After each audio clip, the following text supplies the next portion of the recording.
There is a magazine on the side table in my attorney's waiting room called Pacific Northwest Living, and the cover story this month is about how aging parents across Oregon are being quietly pushed off their own land by their own children. Adult sons taking power of attorney. Adult daughters arranging wellness assessments. Grandchildren weaponized like small, soft knives. The reporter calls it a quiet epidemic. She says the elderly women are usually the ones targeted, because women hold the deeds and women raised the children doing the targeting, and women, the article says, are conditioned not to scream. I read the article twice while I waited. I read the comments people had written on the magazine's website, outraged strangers asking how anyone could do this to their own mother, and I sat there in a soft beige chair with my hands folded over a leather purse that had belonged to my own mother, and I thought, isn't that something? I am sitting in this office because 3 weeks ago my son cut down 7 Japanese maple trees in my garden to make a turnaround for his new car. The car I paid for. The trees I planted 43 years ago, one for every year I tried to have him and couldn't. He didn't know what those trees meant. I never told him. And when he cut them down, I stayed silent.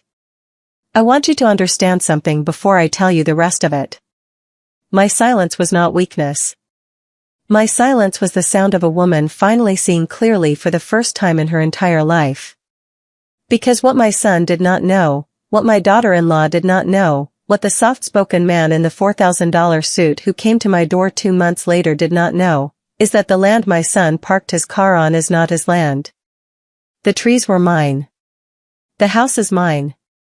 The driveway, the orchard, the cottage, the 12 acres of fir and fern and old applewood, all of it is in my name and only my name, and it has been since my husband Calvin died 8 years ago and left me as the sole owner of the property he and I built.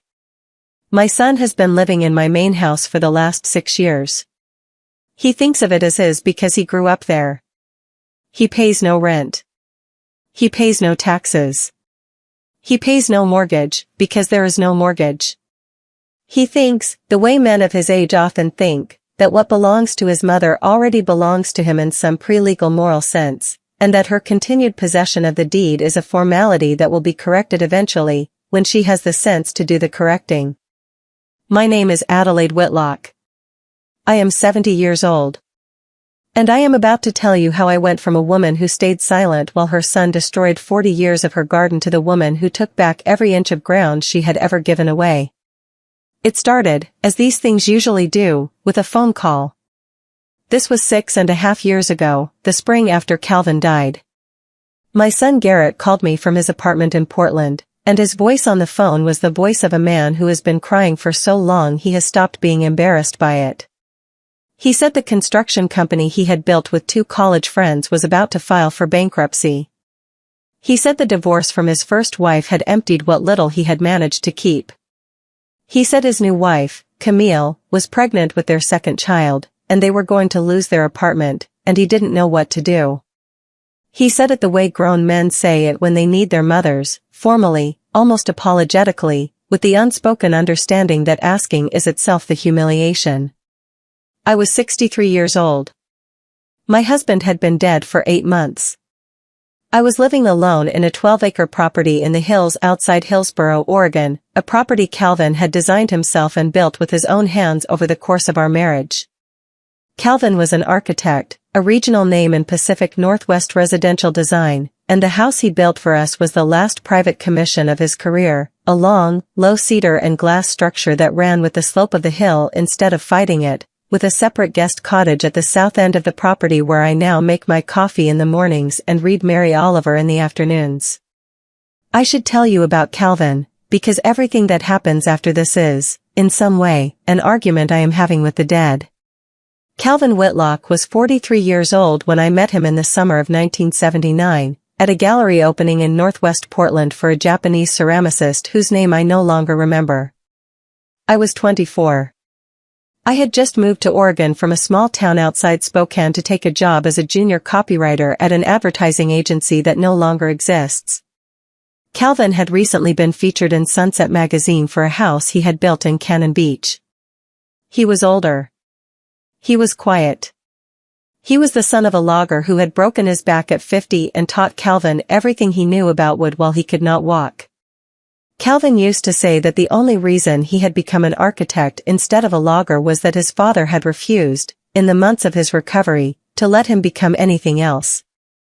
His father had told him, "I have spent 30 years cutting things down. You will spend yours building them up." And Calvin had taken that instruction so literally that he had refused, for the first 10 years of his career, to design any house that required the removal of a single mature tree. This was the man I married 6 months after the gallery. This was the man who, at 37 years old and still childless, walked the meadow with me in 1982 and told me that the south end was mine to do with as I pleased. This was the man who built me a bench out of an ice storm cedar and who, when I planted the 7th maple in 1989, finally allowed himself to ask me, gently, without pressure, on a winter evening by the fire, whether I was ready to talk about stopping. I told him I was. I told him I had stopped 6 weeks earlier. I told him I was pregnant. He cried then, the only time in our marriage I ever saw him cry, and the next morning he went out and ordered the cedar bench cushions I had been admiring at a shop in Northwest Portland for 2 years.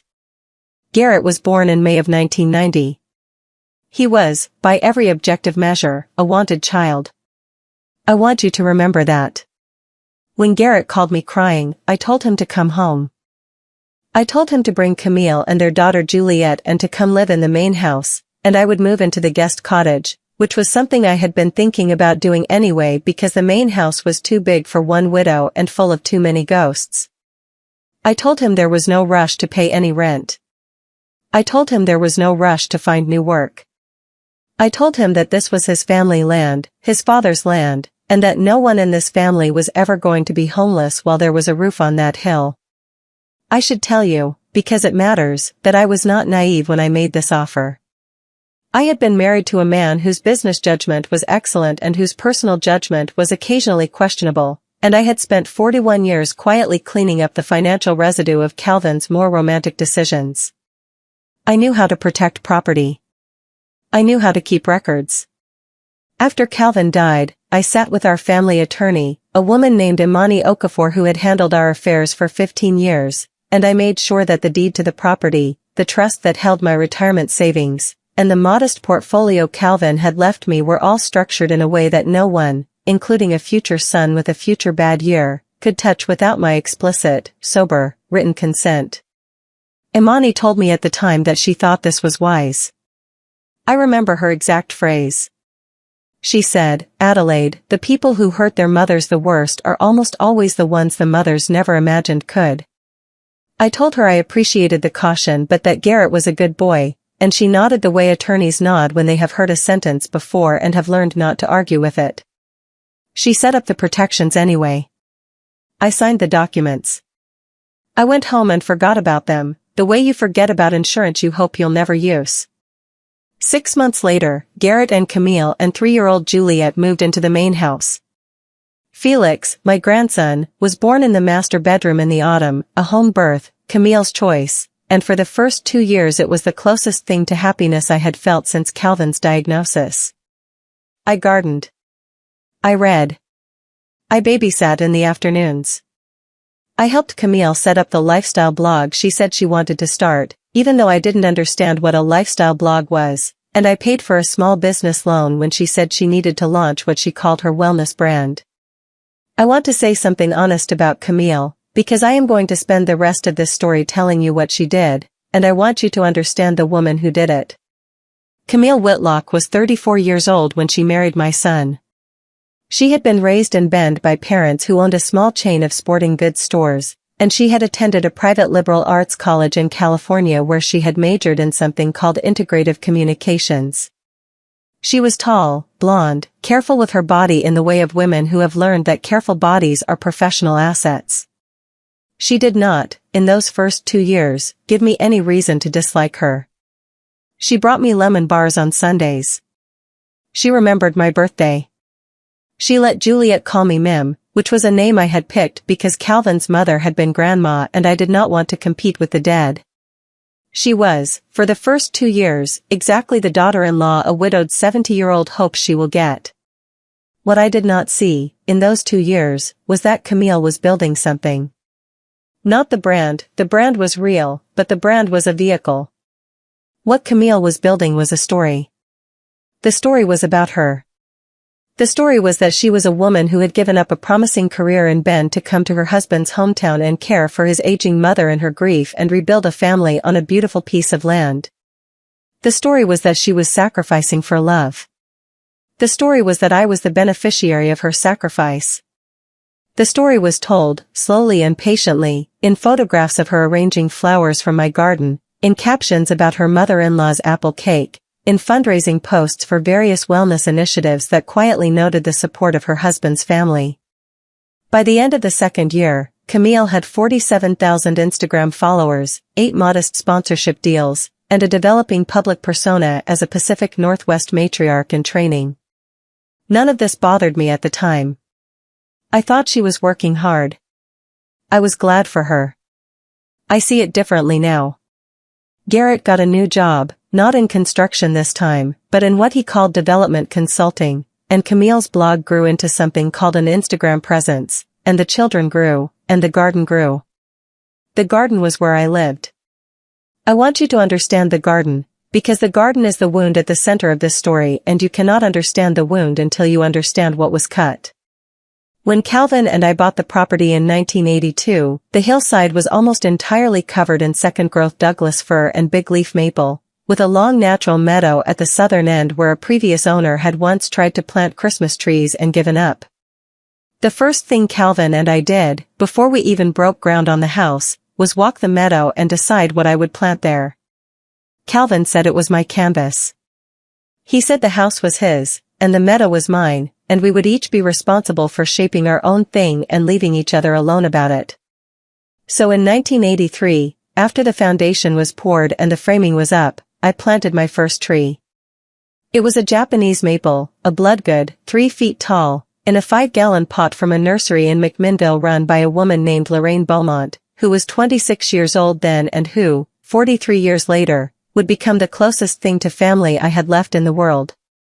I planted that first maple at the south edge of the meadow on a Saturday in April, and that night Calvin and I went to dinner in Forest Grove and he asked me, gently, the way he always asked the careful questions, whether I had picked that particular spot for any particular reason.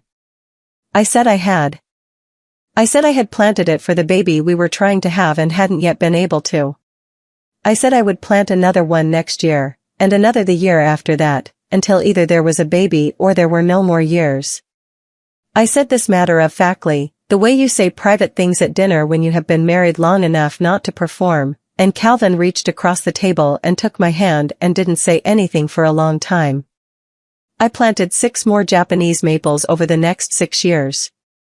The 7th one I planted in 1989, the spring before I finally got pregnant with Garrett, and that was the last one.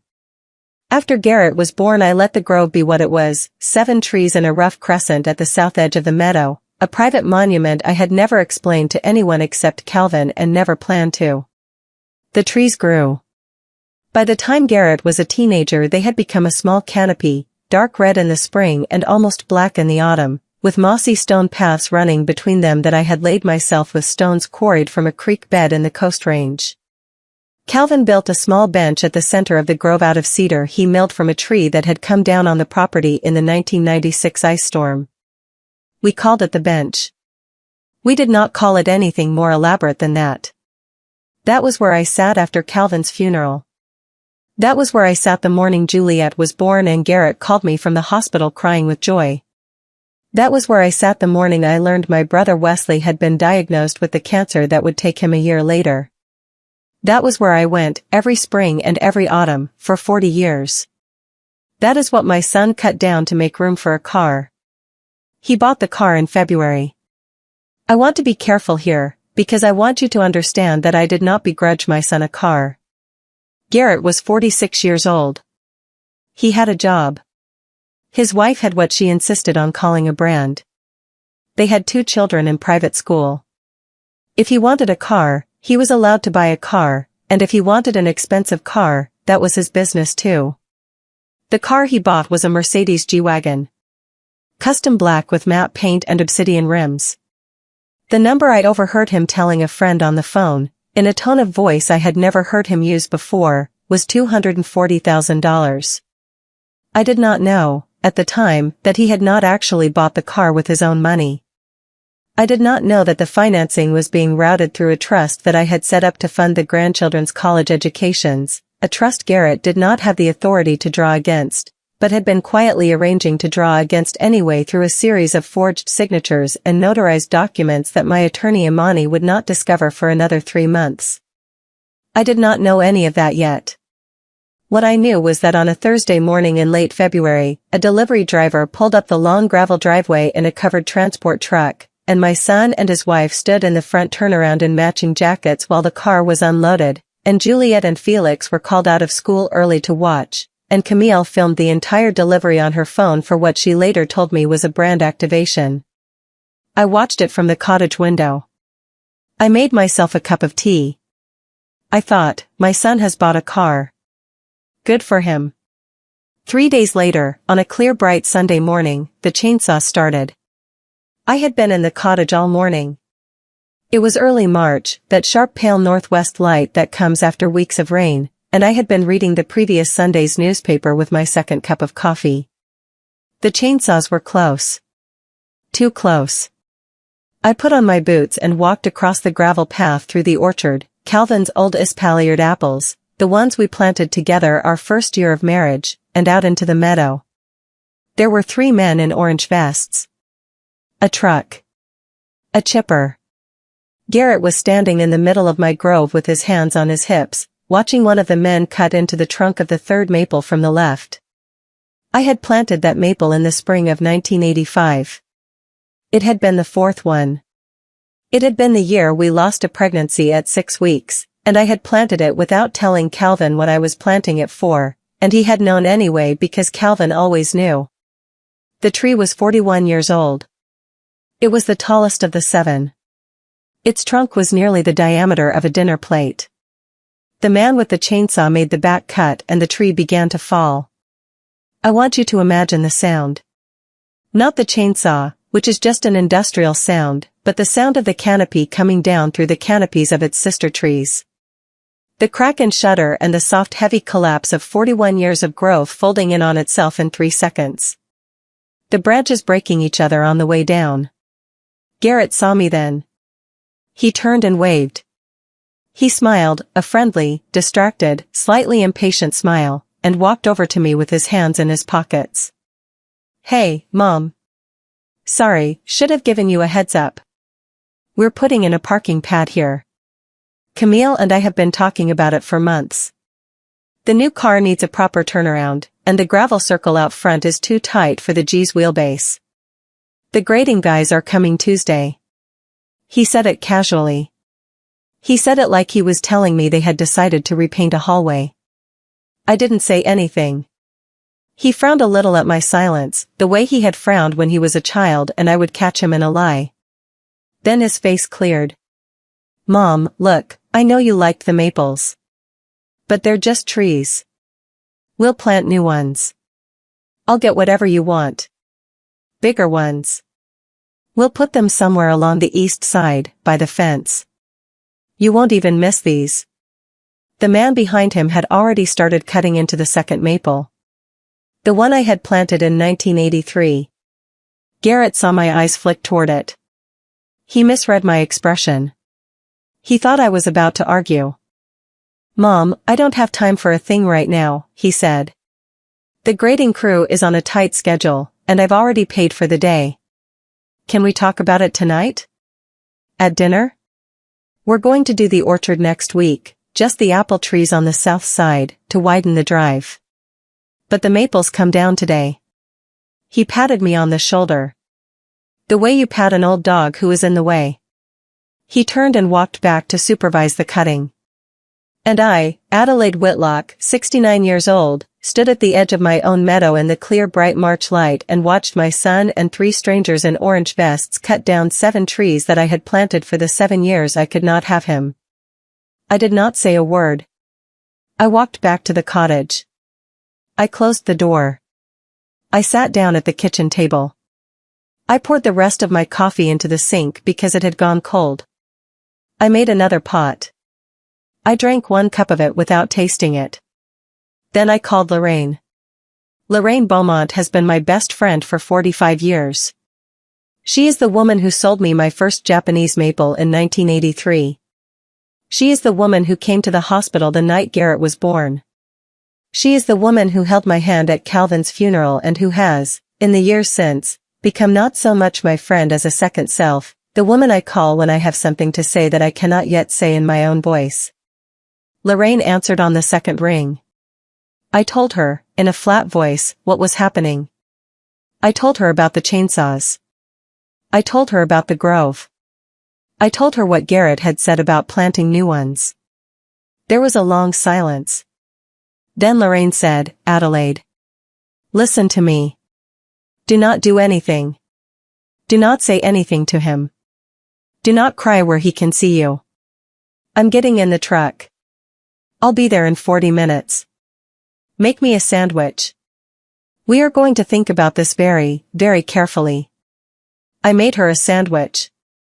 By the time she arrived, all 7 maples were down and the chipper was running and the meadow looked like the aftermath of a small war. Garrett had gone inside. Camille was on the front porch filming the chipper, with a glass of white wine in her free hand, narrating to her followers about the family's exciting new project. The 3 orange-vested men were loading branches. Lorraine drove past all of it in her old Ford and pulled around to the cottage and got out without slamming the door. She is a small woman, about 68, with cropped silver hair and the forearms of someone who has lifted nursery trees out of trucks for 45 years, and when she walked into my kitchen and saw my face she did not say anything sympathetic. She is not a sympathetic woman. She is a useful one. She sat down at the table. She ate half the sandwich. She looked at me for a long time. Then she said, Adelaide.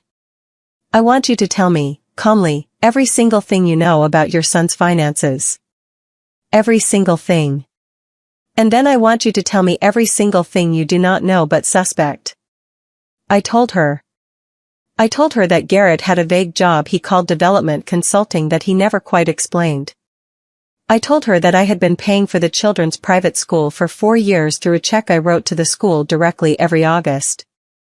I told her that I had set up a trust for the grandchildren's college that Garrett was a co-trustee of, because Imani had told me 5 years ago that you generally want a parent to be a co-trustee for administrative purposes. I told her that Camille had a brand and that the brand seemed to consist mostly of photographs of their kitchen. I told her that the G-Wagon had been delivered 3 days ago and that I assumed Garrett had financed it the way people finance cars, although now that I was thinking about it I had no idea where the money for the down payment had come from, because as far as I knew Garrett had no savings and no equity and a string of failed businesses behind him. Lorraine ate the other half of the sandwich while I talked. When I was done she nodded slowly. She said, Adelaide. I want you to call Imani Okafor tomorrow morning. I want you to ask her to do a full review of every trust, every account, every document with your signature on it from the last 3 years. Do not tell Garrett. Do not tell Camille. Do not tell anyone except Imani and me. I want you to do this not because I think anything is necessarily wrong but because something is wrong. Trees do not fall like that. Cars do not arrive like that. Sons do not pat their mothers on the shoulder like that and walk away from the 7 trees their mothers planted for them. Something is wrong, Adelaide. We need to find out what. I told her I would call Imani in the morning. She left at 6. I made myself dinner. I did not go up to the main house.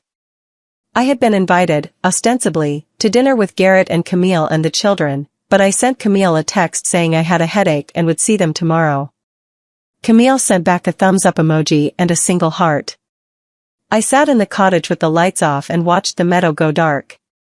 I could see the shape of the empty space where the grove had been. It looked like a missing tooth. It looked like an erasure. I did not cry that night.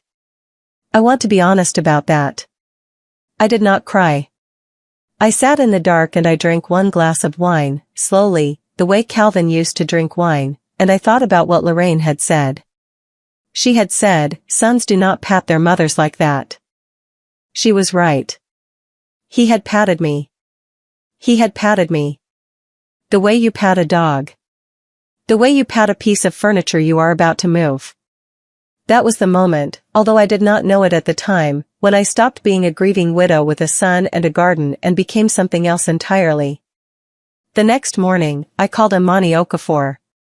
Imani is 62 years old, a tall woman with locks pulled into a low knot and the kind of stillness in her face that makes opposing counsel underestimate her in deposition. She had been Calvin's attorney since the early 90s and she had become mine after he died. When I called her at 9 in the morning and asked, in my normal voice, whether she could do a complete review of every document with my signature on it for the past 3 years, she did not ask why. She said, I assume something has happened. I said, my son cut down my maples to park his new car. She said, I'll be at the cottage on Wednesday. Don't sign anything until I get there. I want to skip ahead a little, because the next 10 days were not dramatic. They were quiet. I went up to the main house for breakfast every morning. I read to Felix at bedtime 3 nights that week.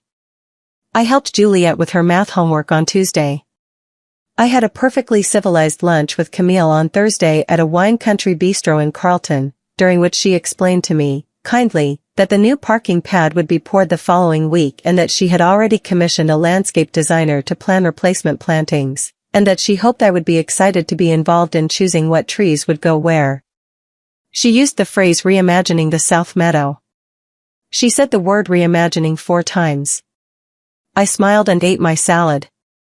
That Wednesday, while Garrett was at his vague job and Camille was at a yoga class and the children were at school, Imani Okafor came up the long gravel driveway in her old Volvo and sat with me at the cottage table for 6 hours. She brought a banker's box. In the banker's box were copies of every document with my signature on it for the past 3 years, pulled from her own files. She had spent the previous days quietly subpoenaing copies of the same documents from the trust company, the bank, the credit union, and the title insurance office. She laid them out on my kitchen table in chronological order. She poured herself a glass of water. She pushed her reading glasses up her nose. Then she said, Adelaide. We have a problem. The problem, as Imani explained it to me over the course of those 6 hours, was the following. For the past 2.5 years, my son had been systematically forging my signature on documents that authorized small, regular withdrawals from the Grandchildren's Education Trust. The withdrawals were never large enough on their own to trigger a notification. Imani's system flagged transactions over $20,000. The withdrawals were 11 and 12 and 17,000 at a time, spread across roughly 30 transactions, totaling approximately $470,000 over 30 months. The G-Wagon had been paid for out of those funds. The down payment on a vacation cabin in Black Butte Ranch had been paid for out of those funds. Camille's brand activations, her annual influencer summits, her photographer, her studio rent in the Pearl District, all of it had been paid for out of those funds. Imani showed me the signatures. She had brought a magnifier. The forgeries were good but not great. The A in Adelaide leaned forward where mine leaned back. The crossbar of the T in Whitlock was too short. They were the kind of forgeries that would never have been caught by a notary doing a routine signing and that would never have been spotted by a bank teller, but that an examiner who knew my actual signature for 20 years would catch in 5 seconds. Imani said, calmly, Adelaide. This is a felony. Each instance is a separate count. We are looking at, conservatively, 30 counts of first-degree forgery, plus a state racketeering charge, plus federal wire fraud if any of the transfers crossed state lines, which several of them did. I sat there for a long time. I looked at the documents. I looked at my son's careful, slightly slanted, almost but not quite mine handwriting. I said, Imani. What does this mean? Practically. What does it mean? Imani took her glasses off and folded them carefully on the table. She said, Adelaide, it means several things. It means that your son has been stealing from you for at least 2.5 years. It means that the car he just bought was paid for with money that legally belongs to his children. It means that the cottage you are sitting in is one of your remaining assets, but the assets in the children's trust were structured to be untouchable by either you or him without joint consent, and he has bypassed your consent. It means that we have grounds, immediately, for both a civil recovery action and a criminal referral. It means that everything you do from this point forward must be documented. She paused. She looked at me with the same long, patient look she had given me 8 years ago when she told me to put the deed in my name alone. She said, "Adelaide. There is something else." I waited. She said, "While I was pulling these records, I came across a series of communications between Garrett and a company called Halstead Pacific Development. I do not know what they are yet. There were emails forwarded to him from a private account, and one of them contained a non-disclosure agreement that he signed about 18 months ago. I am going to need to look at this further. But I want you to understand that what we are looking at here may be larger than just your son. I want you to keep going to dinner. I want you to keep being your normal self. I want you to give me 3 weeks. And then I want to come back with a complete picture." I told her she could have 3 weeks. For 3 weeks, I went to dinner. I babysat.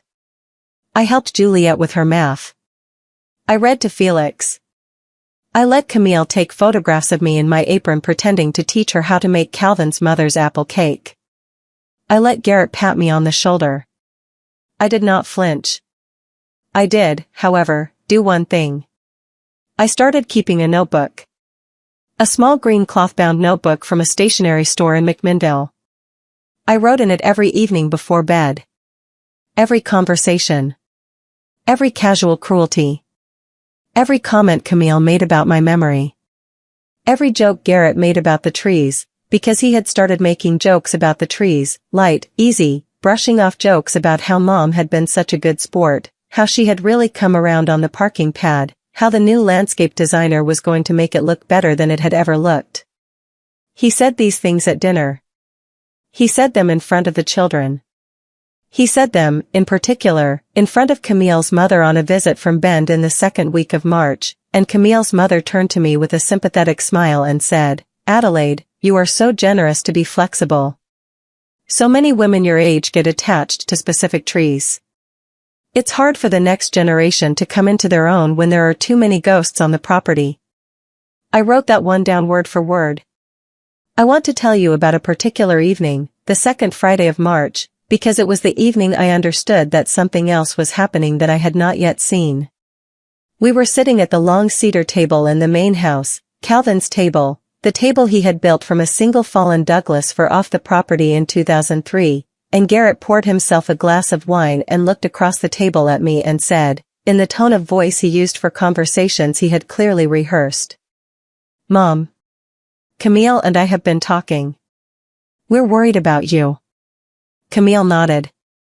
I did not say anything. I cut a piece of my chicken. Garrett went on. "We've noticed some things. The way you stayed out by the cottage for a couple of days after the maples came down.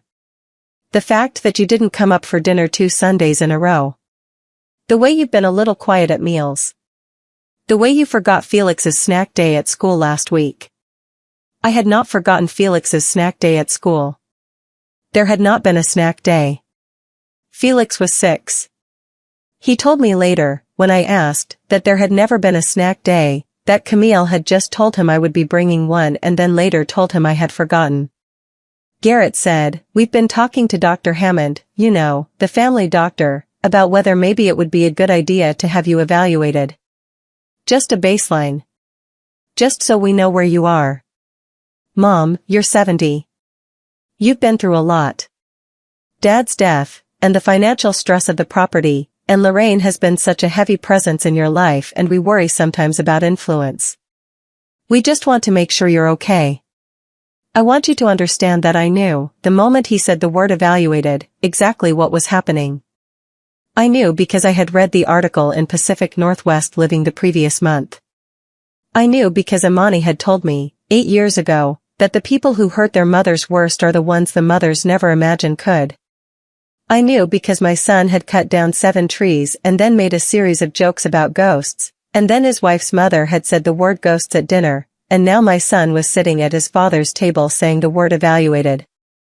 They were laying groundwork. They were building a record. If they could get a sympathetic doctor to write the word concern in my chart, the rest would follow: a competency hearing, a guardianship petition, a quiet transfer of authority to the people who loved me and were only thinking of my best interests. I knew all of this. I sat at the table and felt it land in my body the way the cold of the river lands when you step into it. I did not show my face. I smiled, gently. I said, "Garrett. That is very thoughtful. I'm fine. But I appreciate you looking out for me. Maybe I should make an appointment with Dr. Hammond on my own. Just to check in." Camille reached across the table and squeezed my hand. Her rings clicked against my wedding band. She said, "Adelaide. That is such a good idea. We are so proud of you." I went home to the cottage and wrote the entire conversation down in the green notebook. I underlined the word evaluated twice. I underlined the word ghosts. I drew a small arrow from one to the other. The next morning I called Imani and told her what had happened. Imani was quiet for a long time. Then she said, "Adelaide.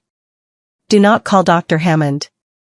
Tomorrow morning I am going to send you to a neuropsychologist in Portland named Dr. Teresa Kwan.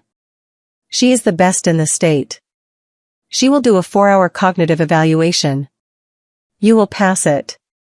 We will then have a document in the file, dated and signed by an independent specialist, establishing that on this date Adelaide Whitlock was functioning at the high end of normal for her age group. This document will be the thing that makes the rest of it impossible." I said, "The rest of what?" She said, "I'll tell you next Wednesday. I have a meeting with my investigator tomorrow. We're getting close to understanding the Halstead Pacific thing. I need a few more days." I went to Dr. Teresa Kwan that Friday. I spent 4 hours doing memory tests and pattern recognition and verbal reasoning and a long, careful clinical interview.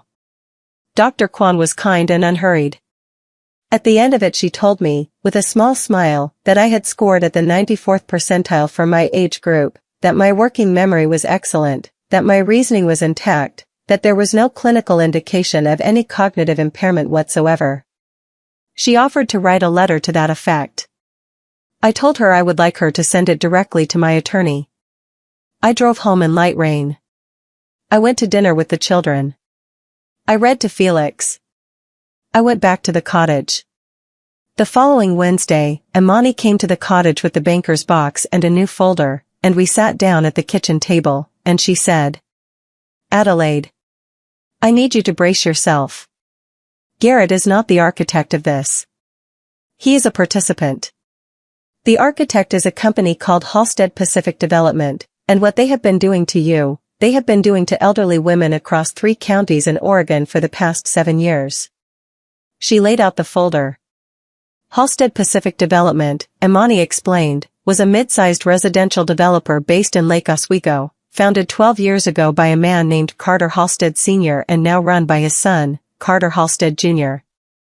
Their specialty was identifying large parcels of family-owned land at the edges of metropolitan growth boundaries, parcels of 10 to 40 acres, typically owned by widows in their late 60s or 70s whose husbands had died and whose adult children were one financial setback away from looking for a windfall. Halstead Pacific had a research team that found these properties through public tax records, obituary databases, and a network of probate attorneys who took referral fees. Once a property was identified, they would approach the adult children, never the widow, with a confidential consulting offer. The consulting fee was typically $150,000, paid in 3 installments, in exchange for what the contract politely called facilitation services. The first installment was paid when the adult child signed the NDA. The second installment was paid when measurable progress had been made toward site preparation, which in the Halstead Pacific lexicon meant the systematic clearing of mature trees, removal of outbuildings, and degradation of the landscape elements that had emotional value to the elderly owner. The third installment was paid on closing, when the property changed hands. The strategy, Imani told me, was deceptively simple. It was based on a behavioral economics study that Carter Halstead Jr. had read in business school, called the doctrine of psychological surrender. The doctrine held that elderly female homeowners are statistically far more attached to landscape features, particularly mature trees and gardens, than they are to the houses themselves, and that the systematic destruction of those landscape features produces a measurable collapse of resistance in the homeowner within 90 days. The homeowner stops fighting. The homeowner agrees to the sale. The homeowner accepts a price that is typically 30 to 40% below market value. The homeowner thanks the family for the relief. Imani read me the phrase from a Halstead Pacific internal training document her investigator had obtained through a former employee. The phrase was, "They always start with the trees." I sat in my cottage kitchen and looked at the phrase on the page. They always start with the trees. Imani told me that based on her investigator's research, Halstead Pacific had successfully acquired and developed 11 properties in this manner in the past 7 years.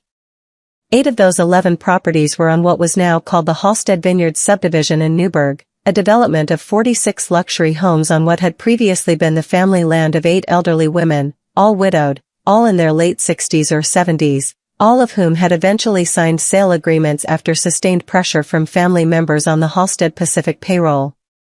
The other 3 were in early stages of development in Yamhill and Washington counties. My property, Imani said, was supposed to be the 12th. The Halstead Pacific master plan for my 12 acres was a development called Whitlock Heights. They had not even bothered to change the name, consisting of 24 homes ranging from $1.8 to $3.2 million, with a planned community vineyard, a clubhouse, and a private trail system. The total projected revenue was $87 million. Garrett's facilitation fee for delivering the property was $150,000, of which he had received the first $50,000 installment 18 months ago, payment for signing the NDA and beginning, in their language, the relationship preparation phase. The cutting of the maples was the trigger for the second installment. The internal Halstead Pacific timeline projected that I would sign a listing agreement within 60 days of the maples coming down. I sat in the kitchen and looked at the document. I said, Imani, how do we know all this? She said, my investigator's name is Rafael Mendez. He's a former senior fraud investigator with the Oregon Department of Justice. He has spent the last 3 weeks interviewing former Halstead Pacific employees, 2 of whom were fired last year and are willing to talk on the record. He has copies of internal training documents, the master plan for Whitlock Heights, and the consulting contract between Garrett and Halstead Pacific. We have everything we need. I said, what do we do? Imani took her glasses off again. She folded them. She set them on the table. She said, Adelaide, you have 3 options. The first is that you do nothing. You let Garrett go on living in your house. You eat dinner with them on Friday nights. You watch them cut down the apple trees next week. You watch them grade the meadow. Eventually, you let them apply pressure until you sign. You will get approximately $3.2 million for the property, which is roughly 40% of its actual market value. You move into an assisted living facility in Beaverton. You die in 5 to 8 years of what your son will tell people was the natural decline that follows the loss of a spouse. This is the option that requires you to do nothing. The second option, she said, is that we file a civil complaint to recover the $470,000 Garrett has taken from the Children's Trust, and we refer the forgeries to the district attorney's office. This option recovers the money. It results in your son being charged with 30 counts of forgery. It does not, however, address Halstead Pacific. They will simply move on to the next property and the next family. Garrett will go to prison. Camille will probably leave him. The children will be in the middle of a divorce. You will get the trees back, metaphorically, but you will not stop what is happening to other women like you. She paused. She said, the third option, Adelaide, is harder.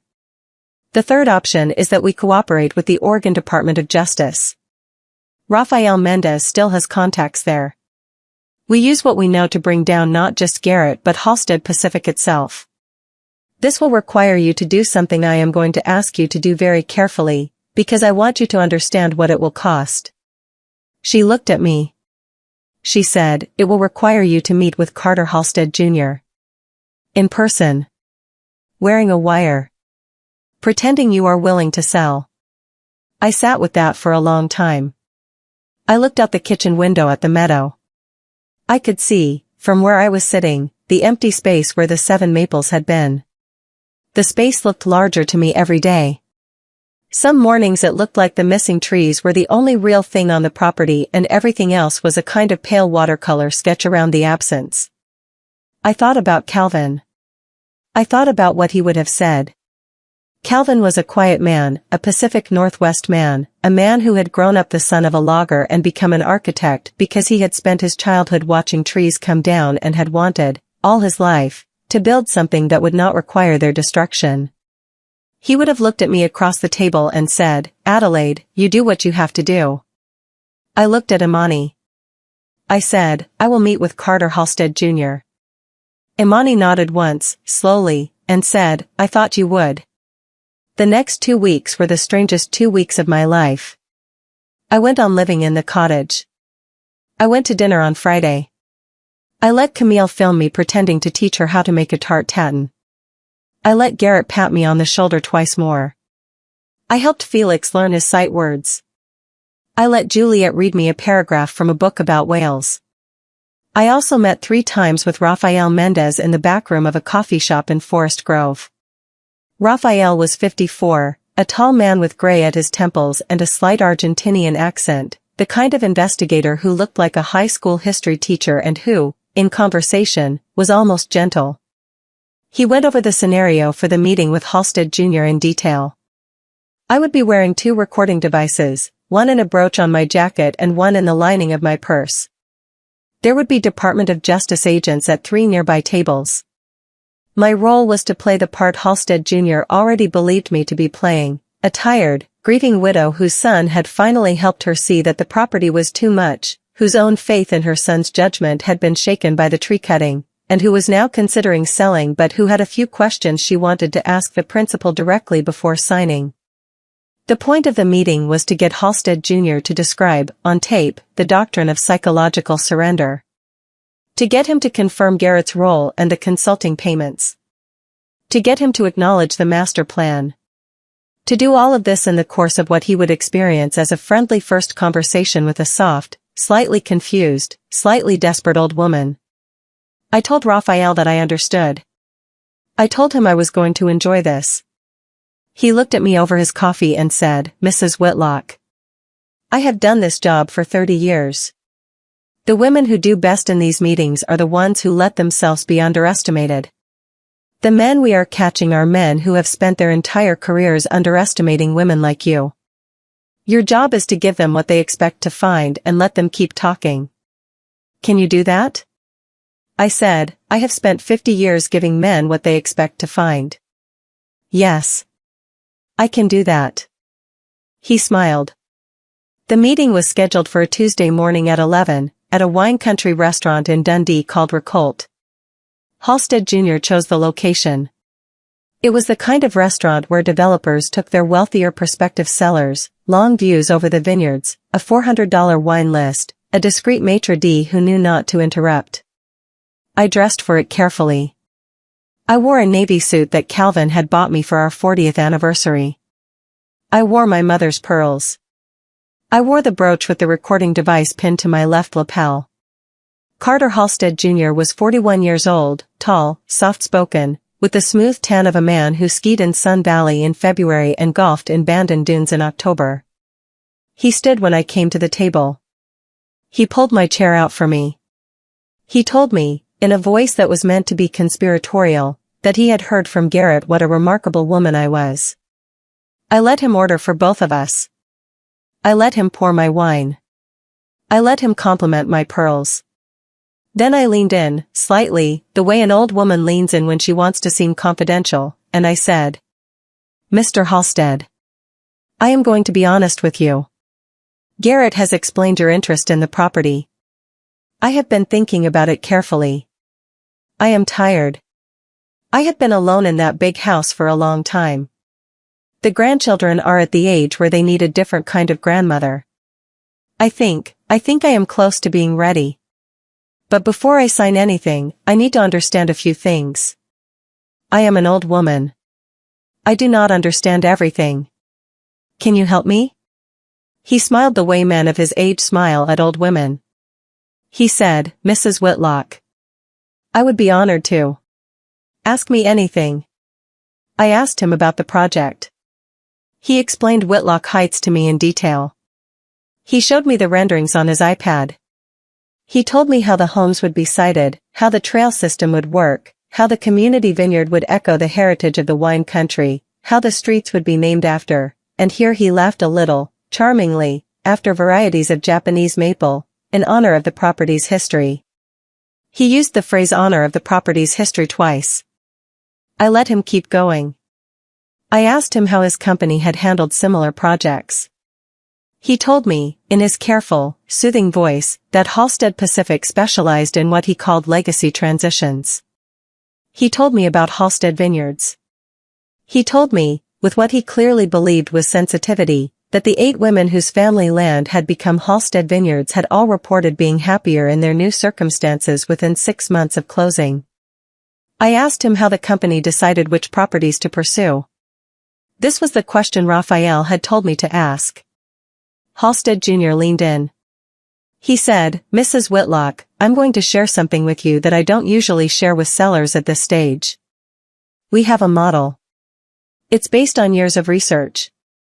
We look at properties owned by women like you, women who have given their lives to a piece of land, who have built gardens and orchards and have decades of memories embedded in that land. We have found that those women, when they decide to let go, need to be guided through the process gently. They need their adult children involved. They need to feel that the decision is being made with them, not to them. We have a whole consulting protocol for this. We bring the family in. We compensate the family for their time and emotional labor. It is, I think, the most ethical model in the industry. I asked him, very gently, what the company did when a woman was reluctant. He said, Mrs. Whitlock, in our experience, reluctance is almost always rooted in attachment to specific landscape features. Trees, mostly. Gardens. The bones of the place. We have learned, and I want to be careful how I say this, that helping the family clarify which of those features are truly load-bearing for the seller's identity, and which are just sentimental holdovers, makes the rest of the conversation much easier.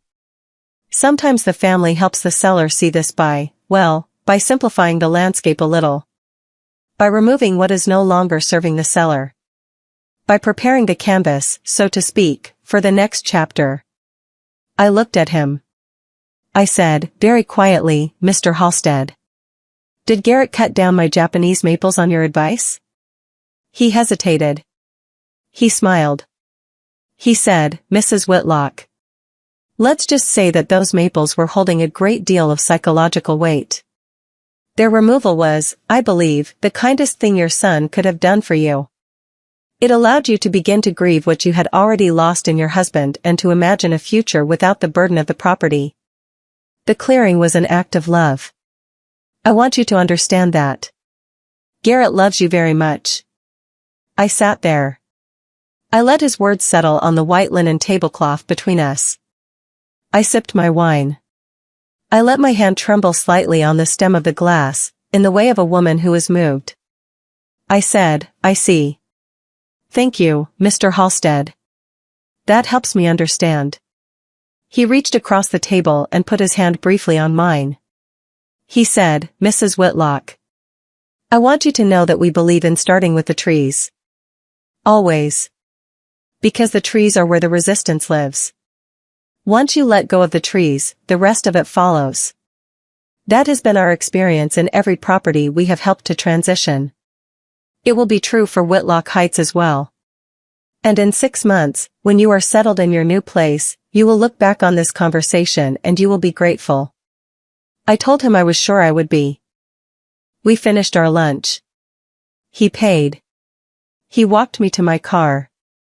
He kissed me on the cheek with the brittle politeness of a man who has just closed a deal he thinks is closed. He said he would have his attorney send over preliminary papers within the week. I drove home in the rain. When I was 3 miles down the highway, Rafael Mendez called my cell phone. He said, "Mrs. Whitlock. We got everything. Every word." He admitted the doctrine on tape. He confirmed Garrett's role. He used the phrase "always start with the trees" 3 separate times. We have him.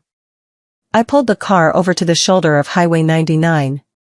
I sat in the rain for 10 minutes with my hands on the steering wheel and my breath fogging the windshield. I did not cry. I want to be honest with you about that. I did not cry. But I felt something that I had not felt in a very long time, which I can only describe as the feeling of being correctly weighted on the ground. I called Lorraine. I told her what had happened. She said, "Adelaide, come to McMinnville. Stay with me tonight. Imani will tell you what happens next."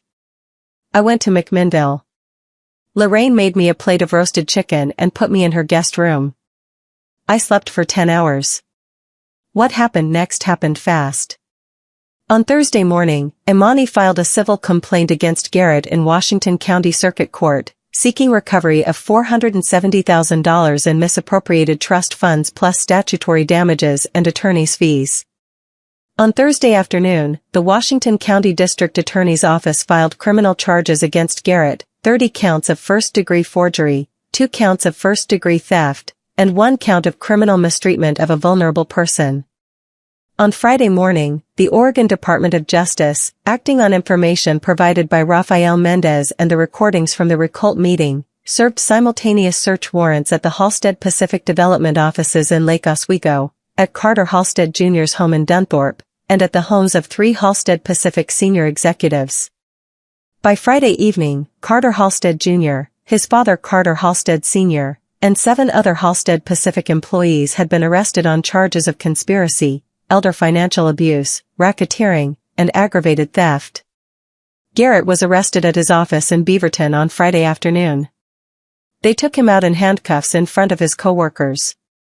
Camille was arrested on Saturday morning at home, on charges of conspiracy and aggravated theft for her role in receiving and laundering misappropriated funds. The children were at school when she was taken. Lorraine picked them up. I want to tell you about the day Lorraine picked up the children, because it was, for me, the moment when this stopped being a story about revenge and started being a story about what comes after. Juliet was 11. Felix was 6. They had been told nothing. Lorraine arrived at the school with paperwork from the Oregon Department of Human Services authorizing temporary placement, and she walked into the elementary school office in her work jeans and her old field jacket, and she signed the papers, and the children came out from the gym where they had been kept and looked at her with the careful, scanning eyes of children who already understood that something was wrong. Felix said, "Aunt Lori, where is Mom?" Lorraine knelt down. She is not a woman who is good at this. She did her best. She said, "Your mom and your dad had to go away for a little while. We don't know exactly how long. They did some things that grown-ups aren't allowed to do, and they have to talk to some people about it. While they do that, you're going to come stay with me at the nursery. We have the spare rooms. We have the dog. We have the greenhouse. Your grandma is going to come too. We are going to take very good care of you while this gets figured out." Juliet looked at her for a long time. Then Juliet said, "Is this because of the trees?" Lorraine said, "Honey, it's because of a lot of things. But yes. The trees were the beginning of it." Juliet nodded once, the way only a child who has been watching can nod, and she took her brother's hand, and they walked out of the school with Lorraine, and they did not look back. I was at Lorraine's house when they arrived. I had been there for 2 days, sleeping in her guest room, walking among her nursery rows in the early mornings with my coffee, watching the small green leaves on 1,000 young trees lift in the wind off the Coast Range.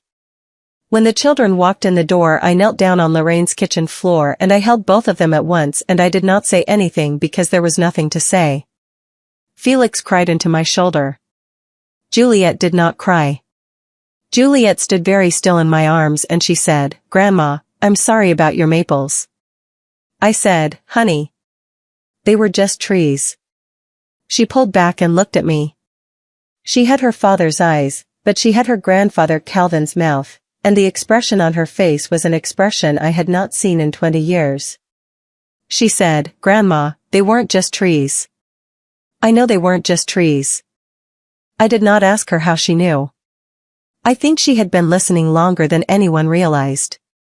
I want to skip ahead now, because the next 18 months were filled with the small administrative cruelties of the American legal system, and I do not think they will move you the way the rest of this story has moved you.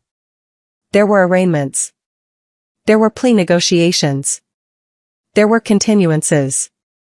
There were depositions in which my son sat across a conference table from me and refused to make eye contact and answered every question through his attorney. There was the day Camille's attorney tried to argue that I had given verbal consent to the forged signatures, and Imani Okafor stood up and read into the record the timestamp metadata showing that I had been in a doctor's office in Hillsborough for a routine mammogram during the exact hour one of the larger withdrawals had been signed off on. There was the day Carter Halstead Jr.'s attorney offered him a plea deal that would have given him 8 years, and he accepted it, and on the day of his sentencing the judge, a woman named Patricia Yamamoto, 66 years old, who had grown up on family land in the Hood River Valley, read into the record the phrase "always start with the trees," and then she looked at Carter Halstead Jr. over her glasses and added 2 years to the plea recommendation.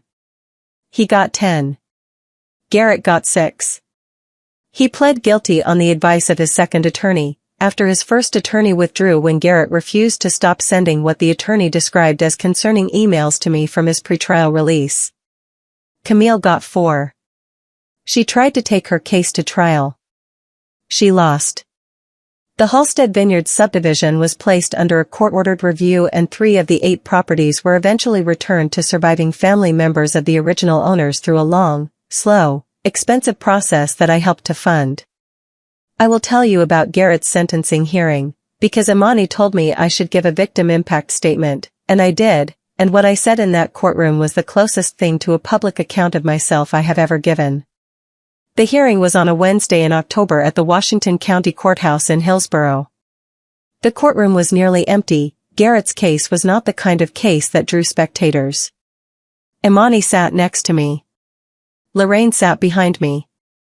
Camille had already been sentenced the week before in a separate hearing and was now in custody at the Coffee Creek Correctional Facility. The children were at school. The judge was a man named Daniel Reyes, 60 years old, whose own mother had recently moved in with him in his home in Lake Oswego. Garrett was let in. He had lost weight in the months of pretrial proceedings. His suit hung on him in a way it had not when the suit had been new. He did not look at me when he entered. He sat at the defense table and stared at his hands. Imani stood and read into the record the factual basis for the plea. 30 counts of first-degree forgery. 2 counts of first-degree theft. 1 count of criminal mistreatment of a vulnerable person. Restitution amount, $470,000. Aggravating factors, violation of a position of trust, predatory targeting of a family member based on age, coordination with a criminal enterprise. Mitigating factors, no prior criminal history, acceptance of responsibility through the plea. Then the judge asked if the victim wished to address the court. I stood. Imani had told me I could read from a written statement, and I had written one, and I had it folded in my hand. I left it folded. I am 71 years old and I have given enough speeches in my life to know that the ones that matter are not read. I told the court that I was Adelaide Whitlock. I told them that the defendant was my son. I told them that I had given birth to him in May of 1990, in the master bedroom of the house he was eventually convicted of stealing from. I told them that I had taught him to read, and that I had taught him to ride a bicycle, and that I had taught him to identify the trees on our property by their leaves, and that I had taught him, when he was 11 years old, to say to a girl, "I am sorry, I was wrong, please forgive me." I told them that I had taught him many things and that I had failed, somewhere along the way, to teach him the one thing that would have prevented this hearing from ever happening. I did not yet know what that thing was.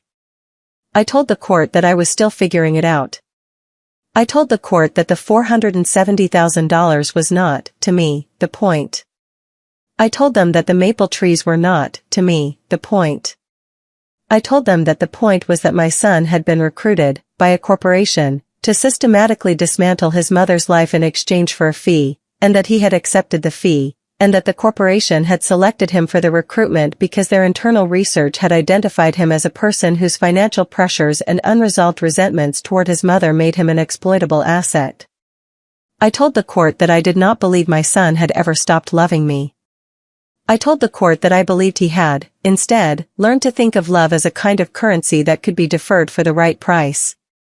I told the court that the company that taught him this lesson had been doing it to families like mine for 7 years, and that the only reason this hearing was happening was that I had stayed silent, in my cottage, on a clear bright morning in March, while my son cut down my trees. I told the court that silence is a strategy. I told the court that I had not come there to ask for leniency for my son and I had not come there to ask for severity. I told them I had come there only to ask that, when he was eventually released, the conditions of his release include a no-contact order with respect to me and my property, and a permanent prohibition against any future involvement, paid or unpaid, with any company engaged in the acquisition of land from elderly homeowners. I told them I would be writing the same request into my will, and that any beneficiary of my estate who violated it would forfeit their share. I sat down. The judge looked at me for a long time. He nodded once. He turned to Garrett. He said, "Mr. Whitlock, you will hear a great deal in the years ahead about what you have lost. I want you to think instead about what your mother has just done. She has, in front of this court, declined to use a single one of the words that women in her position usually use. She has not called you ungrateful. She has not called you cruel. She has not called you a son. She has called you, with great precision, a person who learned the wrong lesson. That is the most generous description of a felon I have heard from a victim in my courtroom in 22 years on this bench. I hope you understand the weight of it." Garrett did not look up. Judge Reyes sentenced him to 6 years in the Oregon State Correctional Institution. I walked out of the courtroom with Lorraine on one side of me and Imani on the other. I did not look back. The October light in Hillsborough was the pale, washed light I have lived under for 50 years, and I walked from the courthouse to the car in that light and I felt, for the first time in many months, that the weight I had been carrying had moved from my chest to somewhere lower in my body, where I could still feel it but where it did not interfere with my breathing. The Whitlock Heights development never broke ground. The land, my land, remained mine. I did not visit Garrett in prison. He wrote me letters. The letters got longer and more carefully worded over the first year. They contained, at first, denials. Then explanations. Then partial apologies. Then full apologies. Then references to a faith program he had joined. Then requests for visits. Then requests for meetings with the children. Then requests for me to consider, when the time came, supporting his early release. I read each letter once and put them in a banker's box on the top shelf of my closet in the cottage. I did not respond. Dr. Teresa Kwan, the neuropsychologist Imani had sent me to, told me in a follow-up appointment that what Garrett was doing in his letters was a documented pattern she called sequential remorse, in which an incarcerated family member attempts to rebuild access through staged emotional disclosures over a period of years. She said the letters would get more sophisticated over time. She said they would eventually become indistinguishable from real remorse, and that this was not necessarily because they were fake but because the writer would have spent so many years performing remorse that the performance and the feeling would become functionally identical. She said this was not my problem to solve. I appreciated that very much. I left her office and I did not open another one of Garrett's letters for the next 4 years. Lorraine and I and the children moved, eventually, into a different arrangement. We did not move the children to McMinnville permanently. Lorraine and I decided, together, after a long conversation in her greenhouse on a rainy Saturday in May, that what the children needed was the property, Calvin's property, the property I had been planting and weeding and watching for 40 years, and that the cottage and the main house and the meadow were going to become their home, not mine. I moved the children into the main house. Lorraine sold her house in McMinnville and moved the nursery business onto a 5-acre lease on a neighboring property. She and I shared the cottage. We turned the main house into the children's house, with bedrooms upstairs and a music room downstairs and a kitchen that smelled, after a few months, like the kitchen of a normal family. Lorraine ran the nursery. I ran the household. Juliet went to a public middle school in Beaverton. Felix went to first grade at a small elementary school in Cooper Mountain. He made friends. He stopped crying at bedtime sometime around his 7th birthday. I also did something else, which I will tell you about because it is the closest thing to a moral I can offer you. I gave the property away. Not all of it. Not yet. But I worked with Imani and with the Oregon Community Foundation and with a land trust called the Tualatin Valley Conservancy, and over the course of 8 months we structured a permanent conservation easement on 10 of the 12 acres. The easement guarantees that the land cannot be subdivided, developed, or sold for residential construction at any point in the future. The remaining 2 acres, which contain the house and the cottage and the kitchen garden, are held in a trust whose beneficiaries are Juliet and Felix. The trust has co-trustees, Lorraine, Imani, and a retired Multnomah County Circuit Court judge named Eleanor Park, who is a friend of Imani's from law school. Garrett is not a beneficiary. Garrett is not a co-trustee. Garrett's access to the property, once he is released, is governed by a no trespass order that I do not intend to lift. The meadow, where the 7 Japanese maples once stood, is now what I call the Calvin Whitlock Memorial Garden. It is open to the public on the 2nd Saturday of every month, May through October. We have planted 23 new Japanese maples there over the past 3 growing seasons, in 2 concentric circles around a cedar bench that Lorraine and I built ourselves using the wood from the original bench Calvin had built, which we had saved. The 7 oldest trees in the new garden, the 7 closest to the bench, the 7 planted first, were planted in honor of the 7 maples that were cut down. Each of them has a small brass plaque at its base. The plaques do not say what the original trees were for. They say only the year I planted the first one, the year my son cut them all down, and the year we replanted. Visitors who come to the garden often ask me what the numbers mean. I tell them, depending on the visitor, different answers. To children I say they are the ages of the trees. To adults I say they are the dates of a small private history. To the journalists who occasionally come, I say that the dates speak for themselves. Felix and Juliet helped plant every one of those new trees. I want to tell you about the first replanting day, because it was the day the story I am telling you stopped being a story about what was taken and became a story about what was made afterward. It was the 2nd Saturday of May, the year after the sentencing. The weather had been mild for 2 weeks and the soil in the meadow had finally come up to temperature. Lorraine had been growing the trees for me in the nursery for 6 months, 23 bloodgoods and crimson queens and tamukyamas and sangokakus, each one between 5 and 7 feet tall, each one in a 30-gallon pot wrapped in burlap. We loaded them onto the flatbed of Lorraine's nursery truck on Friday afternoon. We drove them up the long gravel driveway in the rain. We staged them in 2 concentric circles around the empty space where Calvin's bench had been. Saturday morning was sunny. I had not expected sunshine. I had been planning for rain, the way I had been planning for everything that year, bracing for it, dressing for it, building it into the schedule. But the morning came up clear and warm, with the kind of Pacific Northwest light that makes everything look like it has just been washed. Lorraine made breakfast. Juliet, who was 12 by then, came down in her work clothes and a pair of muddy boots she had borrowed from me. Felix, who had just turned 7, was already outside, sitting on the edge of the meadow with a notebook on his lap, writing something I did not ask to read. We started at 8. There were 7 of us, me, Lorraine, the children, Imani, Rafael Mendez, and a man named Hector Diaz who had worked for Lorraine at the nursery for 20 years and who had volunteered to help with the digging. Hector dug the first hole. I planted the first tree. It was the closest tree to where the bench had stood. We had decided, the 3 of us, Lorraine and Juliet and me, that the first 7 trees would be planted in a small inner circle, in the exact positions of the original 7 maples, and that the remaining 16 would form a larger outer circle around them.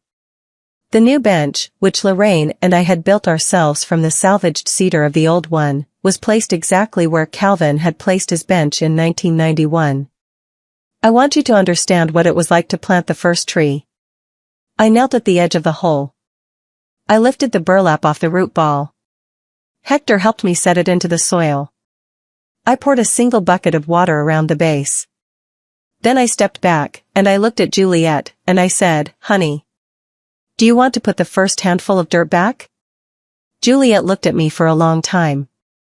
She said, "Grandma, I want to say something first. Is that okay?" I told her it was okay. She knelt by the tree. She put her hand on the trunk. She said, in the careful, formal voice of a child who has been practicing in her head, "This tree is for the tree my grandmother planted in 1983. It is for the year she wanted to have my dad and couldn't. I know my dad did something very bad. I know my mom did too. I love them anyway. I'm not going to pretend I don't. But I am also going to love this tree, and the next 22 trees, and my grandmother, and Aunt Lori, and Felix, and whoever Felix and I turn into. I am going to be a different kind of person than my parents were. I am going to do that on purpose. Grandma, I am sorry about your maples. I am happy about the new ones." She took a handful of dirt. She pressed it gently against the root ball. I did not say anything for a long time. I want to be honest about that. I had thought, that morning, that I had cried as much as I was going to cry over those trees. I was wrong. I knelt next to my granddaughter in the May sunshine and I put my hand on the trunk of the new tree beside hers, and I cried in a way I had not cried since Calvin's funeral. Lorraine came over and put her hand on my shoulder. Felix came over and put his small hand on my other shoulder.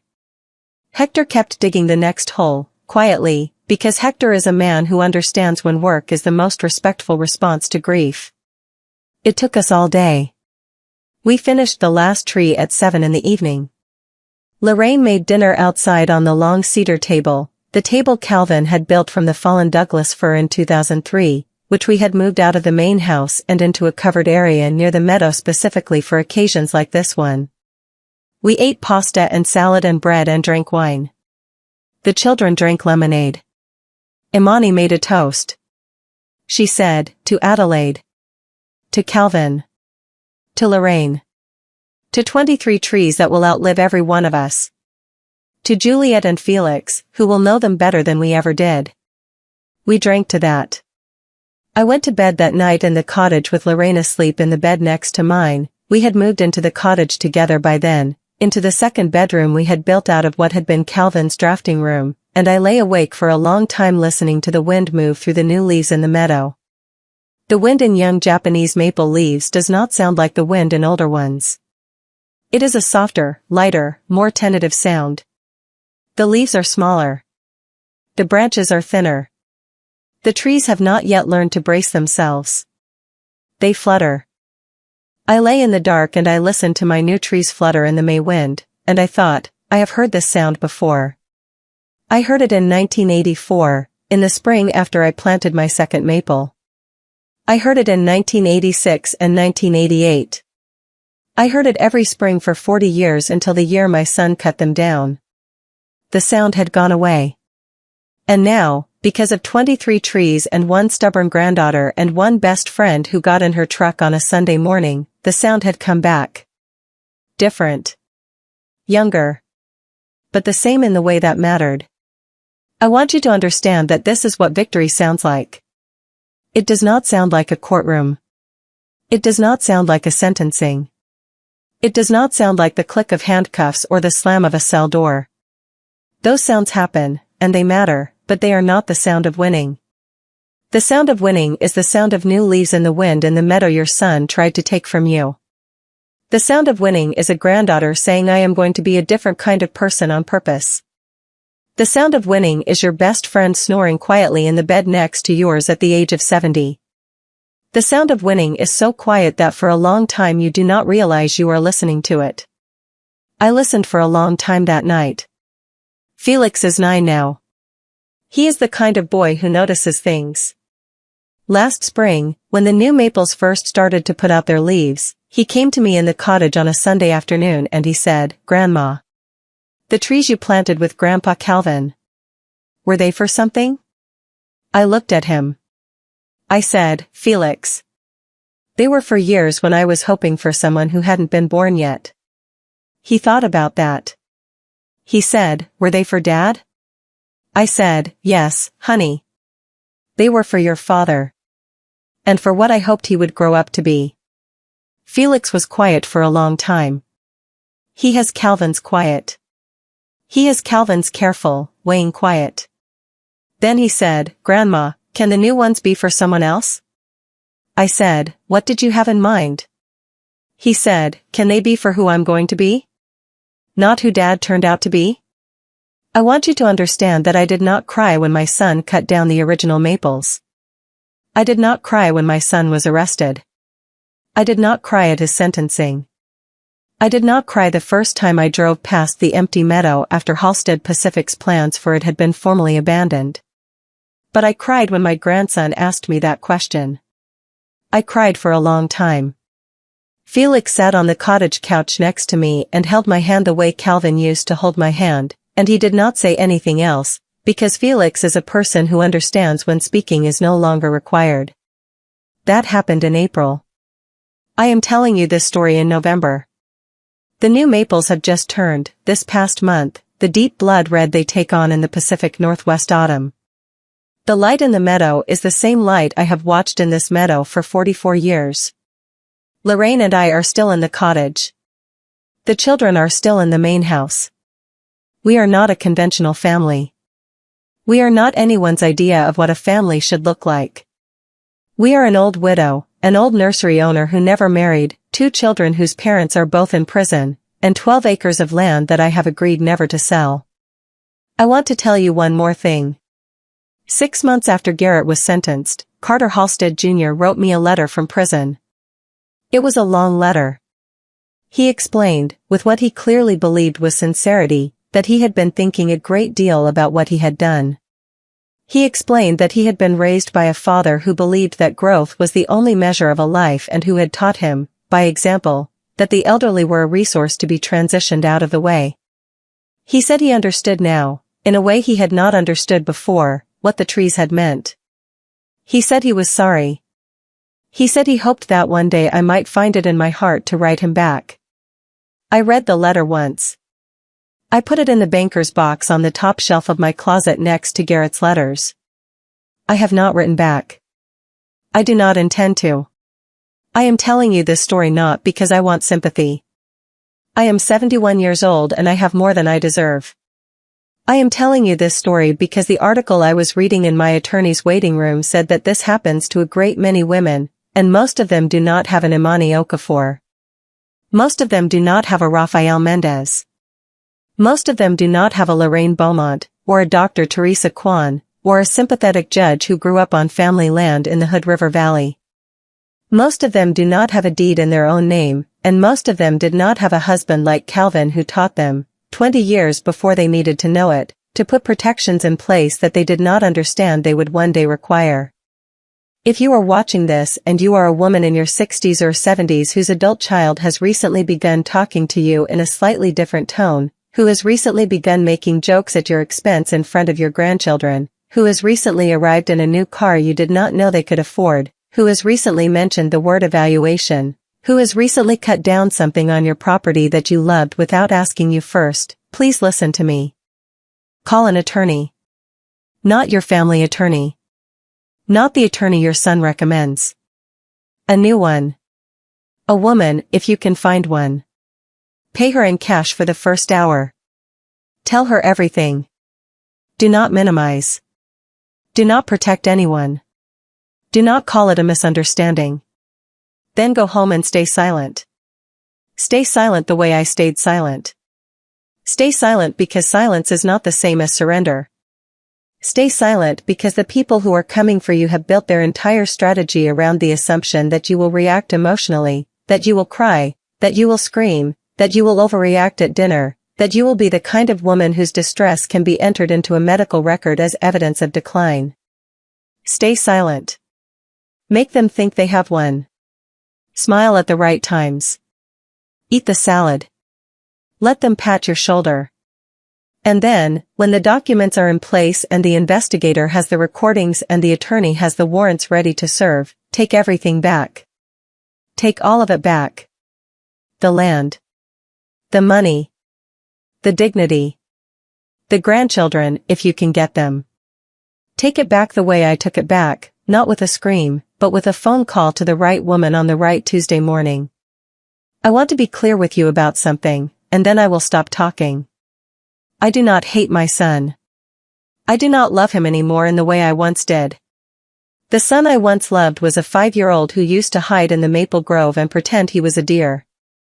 The son I once loved was a 17-year-old who came home from his first job at the McMinnville Safeway with a bag of overripe peaches because he knew I liked to bake with them. The son I once loved died, slowly, over a period of years, somewhere between his second business failure and the day a man named Carter Halstead Jr. offered him $50,000 to cut down his mother's trees. I do not know exactly when he died. I do not think Garrett does either. What is in prison now is something else. Something that wears my son's face and writes me letters in handwriting that is mostly his. I do not hate it. I am simply not going to feed it. I am not going to let it eat any more of my life than it has already eaten. I have planted 23 new trees. I have raised 2 grandchildren who, against considerable odds, are going to grow up to be good people. I have built a chosen family in the wreckage of a biological one, and the chosen family is the better of the 2 by a wide margin. This is what I have learned at 71. Family is not blood.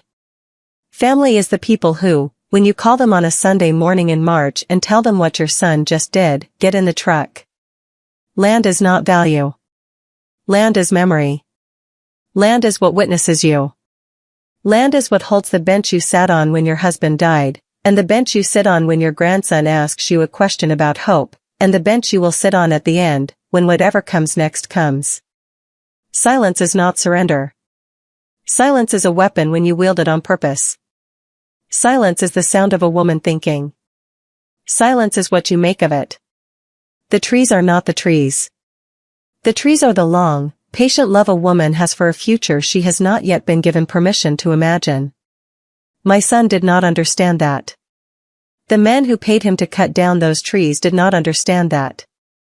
None of them have ever planted anything they could not see the end of. I have. I am still planting. Last week Felix asked me how long the new maples will live. He has started doing research on Japanese maples on Juliet's laptop.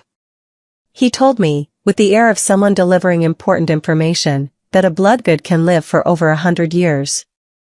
I told him I knew. I told him I was counting on it. Up next, you've got 2 more standout stories right on your screen. If this one hit the mark, you won't want to pass these up. Just click and check them out. And don't forget to subscribe and turn on the notification bell so you don't miss any upload from us.